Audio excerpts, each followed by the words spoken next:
नमस्ते, म मिलन कुमार राई,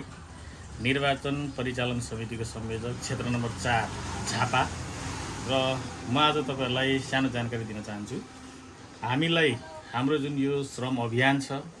अर्कोवादलाई जुन देशव्यापी रूपमा फैलाउने क्रममा एउटा संगठन विस्तारको क्रममा हामी तीव्रता दिइरहेका छौं र यसैबीच हामीलाई हाम्रो अभियानलाई हाम्रो हर्कवाद हाम्रो श्रद्धेय अध्यक्षज्यूको हर्कवादलाई मन पराएर हाम्रो श्रद्धेय दाई जर्मनमा प्रवासमा निवास हुनुहुने दाई शेरबहादुर तुम्बापो दाई र उहाँको जीवन सङ्गिनी लक्ष्मीमाया लिम्बुज्यूले हाम्रो अभियानलाई हाम्रो हर्कवादलाई मन पराएर चाहिँ उहाँले प्रदेशबाट रु 50,000 रुपैयाँ प्रदान गर्नुभएको थियो, जसको रकमको चाहिँ मलाई टी सर्ट बनाएर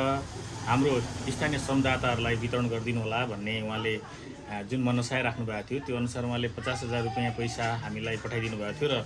सो पैसाले चाहिँ हामीले 143 थान टी सर्ट उहाँको सौजन्यमा चाहिँ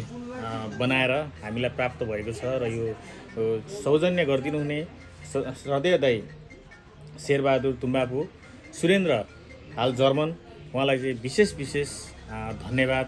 दिन चाहन्छौँ र सहयोग गरेर हामीलाई चाहिँ पुर्याउनु भएको योगदानप्रति हामी सदा कृतज्ञता रहनेछौँ र सम्पूर्ण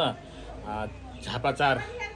का सम्पूर्ण हाम्रा टिमहरुबाट उहाँलाई विशेष धन्यवाद दिन चाहन्छौँ र आगामी दिनहरुमा पनि उहाँसँग सदा सहकार्य गरेर श्रम संस्कृति पार्टी शिव शताक्षी नगरपालिका टिम चाहिँ अगाडि बढ्नेछ भन्ने पनि जानकारी गराउँदै विशेष सुरेन्द्र दाईलाई विशेष धन्यवाद दिन चाहन्छौँ। धन्यवाद दाई, फेरि पनि सहयोगको अपेक्षा सदा भाइहरूले राखिरहनेछ भन्ने पनि तपाईहरुलाई आग्रह गर्दै बिदा हुन्छु।